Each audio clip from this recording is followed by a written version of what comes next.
Herkese merhabalar sevgili dostlar. Yeni bir videoya hepiniz hoş geldiniz kıymetli dostlarım. Bugün Telegram'da işte paylaşımlarımızı yapıyoruz. Beğendiğimiz coinleri yapıyoruz arkadaşlar. Ve Telegram'da biz paylaşım yaparken Doktor Berk arkadaşımız diyor ki hocam günaydın. Binance'ten launch yakımları gelmiş. Ne demek bu? Ya hocam şu launch'a bir bak. Ne olacak bu launch'un hali diye sevgili dostlar. Biz de launch analizi yapmak için bu videoyu yapıyoruz. Kesinlikle ve kesinlikle yatırım tavsiyesi vermeden sevgili dostlar. Evet, daha önce Launch'ta birçok kez alıyoruz dedik arkadaşlar. Evet, Launch alıyoruz dedik ve Launch arkadaşlar uçacak kaçacak gidecek diye beklerken bir süre sonra bir hafta sonra aşağı yukarı SAT'a dönüyor. %29 kar elde ediyoruz. Allah bereket versin gidiyor.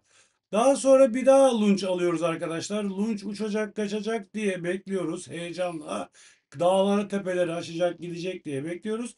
Ve Lunch yeniden SAT'a dönüyor. İşte baktığımızda %20'lik gene bir SAT'a döndüğünü görüyoruz. Lunch bir türlü uçup kaçıp gidemiyor. Şu tepelere bir türlü ulaşamıyor arkadaşlar. Daha yukarılara gidemiyor. Buradan başlayalım. Binance yakınlarıyla çıkalım kıymetli dostlar.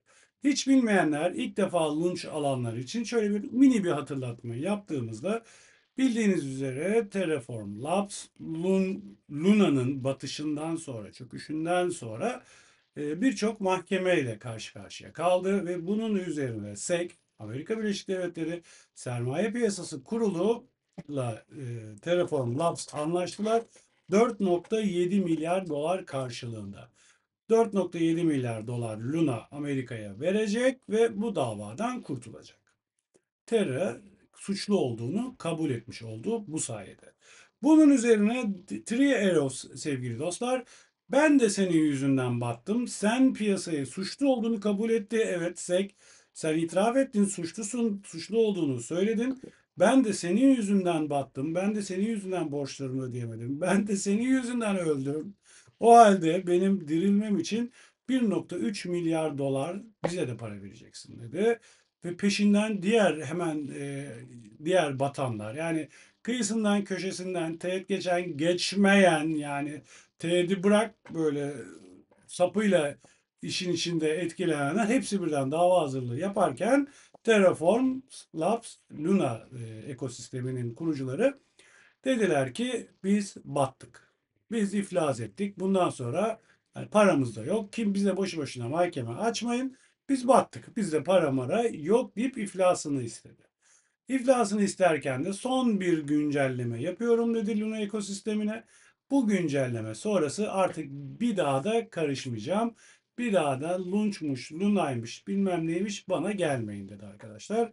İşin içinden çıktı. Böylece yeni açılabilecek davaların önünü kapattı. Bundan sonra kim sahip çıkacak arkadaşlar? Launch'lara, Luna'lara, ekosistem sahip çıkacak. Topluluk sahip çıkacak. Anonim sahip çıkacak. Kendi kendine sahip çıkacak arkadaşlar.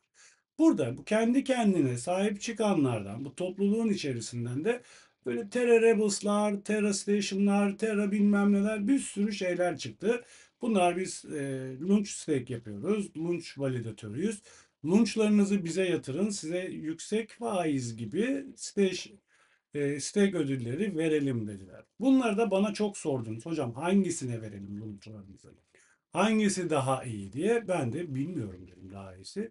Hangisi daha iyi? Ben hiçbirine gitmiyorum dedim. Ve bunlar içerisinde en çok böyle para toplamayı başaran Terrestation oldu. Terrestation geçen haftalarda baktığımızda bir ödeme zorluğu sıkıntısı çıktı. Çok fazla insanlar Terrestation'a stake yatırdılar, stake'e para yatırdılar ve paralarını geri alamamaktan şikayetçi oldular. Şu an sorun halloldu. Terrestation işi halletti. Yani bir kötü bir durum yok. Hani Terrestation eyvah meyvah gibi düşünmeyin.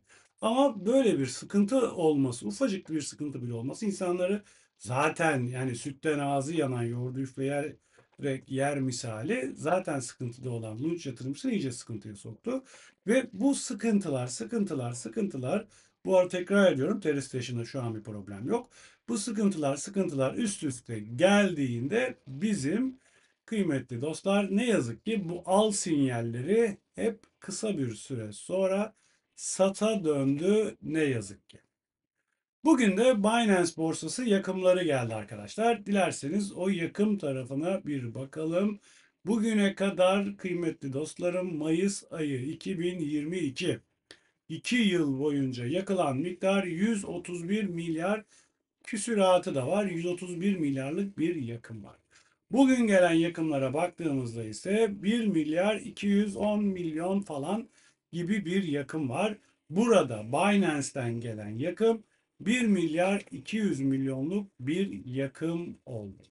Burada tabii ki de Binance borsasına teşekkür ediyoruz arkadaşlar. Bu yakımdan dolayı 1,2 milyar dolar, 2 milyar adetlik, dolar değil, adetlik yakım yapmış. Kim yakar arkadaşlar? Kendi cebinden geldi, yaktı. Tamam, karşılığında borsasının reklamını da yaptı ama sonuçta cebinden yaktı arkadaşlar. Bu parayı kendisine teşekkür ediyoruz. Peki yeterli mi bu yakım? Fiyata da görüldüğü gibi kıymetli dostlarım, fiyat bugün %2,53 düşmüş. Yetmemiş. Binance'in yakımına yetmez. Az bir yakım ama evet diyoruz maalesef. Bu söz bir yerlerden hatırlanıp geldi bana. Yetmez ama evet. Ondan sonra yandık, bittik. Binance yakımı da yetmez ama evet diyebiliriz dostlarım. Ama şöyle de bir durum da var. Piyasa kötü. Piyasaya baktığımızda Bitcoin 1,58 değer kaybederken Ethereum 1,88 değer kaybetmiş. Yani piyasa, şöyle baktığımızda arada öyle bir iki tane yeşil olmasına rağmen piyasanın berbat olduğunu görüyoruz. Hocam Lunch niye kötü? Piyasa kötü. Piyasa kötü olduğu için otomatikman Lunch da kötü ve baştan videonun başında anlattığım kötüler de peş peşe sıralandı. Launch'un son güncel durumuna baktığımızda marketteki sıralaması ta 130'lara kadar düşmüştü. Şu an 114'lere kadar çıkmış. Şu an 114. sırada. Bugün 2,5 düşmüş. Bu hafta %15 düşmüş. Bu ay baktığımızda kafa kafaya. Bu ay ne kar ne zarar. Ama bu yıl baktığımızda, 2024 yılı için baktığımızda %44'lük bir değer kaybı olmuş yılbaşından bu yana.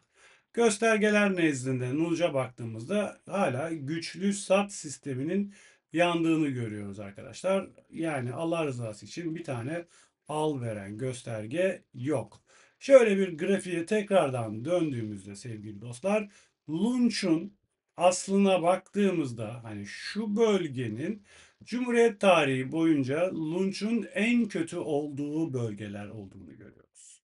Yani bu bölgelerden alan, şuralardan alan Lunch yatırımcısı uzun vadede güzel paralar kazanmış.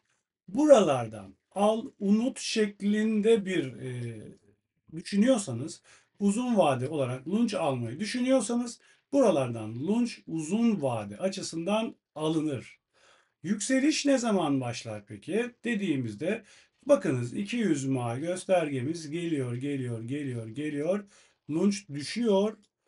Bu da aşağıya doğru iniyor. Birlikte paralel düşüyorlar. Ne zamanki bir kesişim olmuş, kesişimden sonra roketler gelmiş. Çok bariz. Yani bunun için çok üstün derece teknik analiz bilmenize gerek yok. 200 mağının üzerine atınca, kırmızı çizginin üzerine atınca fiyat, yükselişler, roketler gelmiş. Bu alt kısım belki toplama bölgesi, belki alım bölgesi ama 200 mağının üzerine attığında, yani şurada kesişimin üzerine attığında artık çok geç, güçlü bir yükseliş geliyor. Ne kadarlık bir yükselişten bahsediyoruz? Şöyle geldiğimizde 10 günde %280, %300'e yakın bir yükselişten bahsediyoruz burayı kırdığında.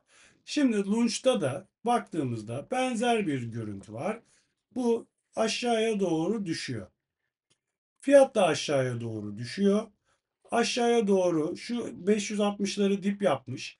560'lardan yukarıya doğru ufak ufak döndüğünü görüyoruz. Bu yukarı gidiyor.